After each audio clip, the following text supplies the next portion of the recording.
وعن جابر قال نحرنا مع رسول اللہ صلی اللہ علیہ وسلم عام الحدیبہ البدن عن سبع والبقرہ عن سبع. حضرت جابر کہتے ہیں کہ ہم نے رسول کریم صلی اللہ علیہ وسلم کی طرف سے ہم نے رسول کریم صلی اللہ علیہ وسلم کے ساتھ عام الحدیبیہ یعنی حدیبیہ کے سال جس سال وہ صلح حدیبیہ ہوئی تھی البدن عن سبع والبقرہ عن سبع کہ ہم نے اونٹ ذبح کیا 7 کی طرف سے 7 انسانوں کی طرف سے اور ہم نے گائے ذبح کی 7 انسانوں کی طرف سے.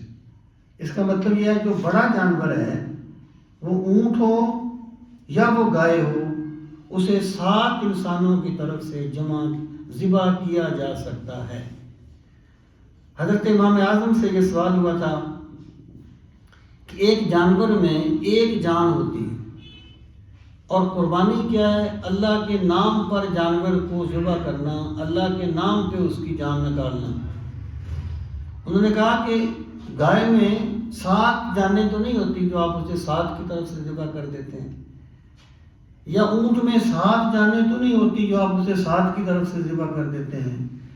تو آپ نے فرمایا کہ رسول کریم صلی اللہ تعالیٰ علیہ وآلہ وسلم نے اس طریقے سے کیا ہے کہ آپ نے گائے کو 7 کی طرف سے ذبح کیا اور اونٹ کو 7 کی طرف سے ذبح کیا.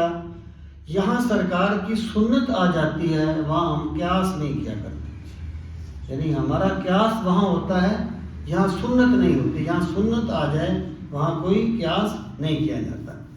تو آپ نے 7 کی طرف سے ذبح کیا.